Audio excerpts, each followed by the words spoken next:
Al tikri alichot el alachot, beruchim tiyu rabotai, besorot tovot. 4 dans le mois de qui se lève la lumière. Et il n'y a pas que le soleil qui se levait ce matin, il y a même la pluie là en Israël. Grâce à Dieu, on vit la paracha. Hein? Veiten lecha elokim ital hashamayim u mishmane haaretz.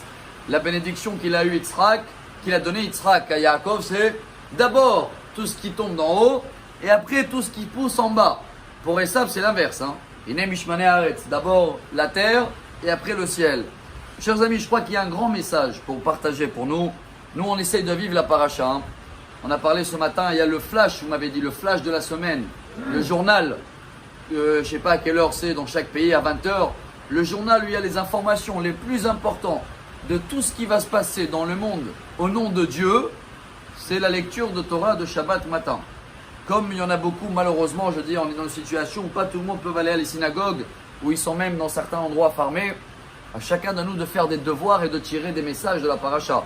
Aujourd'hui, on va s'arrêter sur le nom de la paracha, Toldot. Une façon de le traduire avec mon français bidon, Toldot, c'est aussi des dérivés.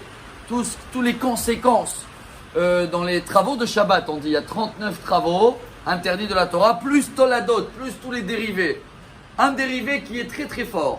Un beau message, c'est, chers amis, deux hommes qui rentrent dans un magasin. À l'époque, ça existait, des gens qui vendaient le charbon. Un, il sort avec le visage noir et un, il sort propre. Qui c'est qui va se laver le visage en premier? Hein, chers amis? Bravo, celui-là qui a le visage propre. Pourquoi il va se laver en premier? Parce que comme il voit celui-là qui est en face de lui, qu'il a un visage noir, il va se laver. Mais celui-là qui a le visage noir, lui, qu'est-ce qu'il voit en face? Un visage propre. Pour lui, il n'y a pas besoin de se laver. Chers amis, un des moteurs le plus fort dans la vie, qui va nous expliquer un peu pourquoi Yaakov a pris un chemin et Esav il a pris un autre chemin, c'est simple. Yaakov, qui c'est qu'il avait devant lui? Esav. Quand il voit tous les jours son frère, il viole, il molle, hop, bien sûr que ça va le encourager d'être mieux. Mais Esav, qui c'est qu'il a comme miroir? Yaakov, hein, tout va bien, alors lui, il ne va pas se laver le visage de lui-même. On va pouvoir peut-être comprendre et répondre à une très belle question. Et on va terminer avec ce beau message qui est la même chose. C'est quand Yitzhak et Rivka, ils ont prié pour avoir des enfants. C'est marqué que la prière d'Yitzhak, elle avait un point positif en plus. Car il était tzaddik, fils de tzaddik. Et Rivka était tzaddiket, mais son père était Bethuel. Mais on connaît très bien le Talmud dans Sanhedrin, qu'elle dit que quelqu'un qui l'a fait tchouva, son niveau il est plus haut. Alors pourquoi Yitzhak il avait un plus? Et voilà la réponse. C'est à la base de les paroles de Rav Dessler dans Mirtav Meliao. Vous savez pourquoi Yitzhak il avait un plus? Parce que Rivka, elle a grandi avec quelle famille? Son miroir, il était quoi autour? Elle voyait des gens en noir. Ça va l'aider, motiver à être bien.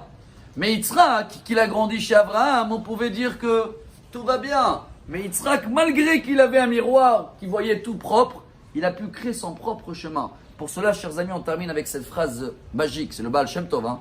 Chacun que tu vois en face de toi, c'est un miroir. Il a des qualités, ça veut dire il y a des défauts chez toi. Essaie de réparer les défauts chez toi-même. Mais on ne peut jamais se sauver de ce miroir.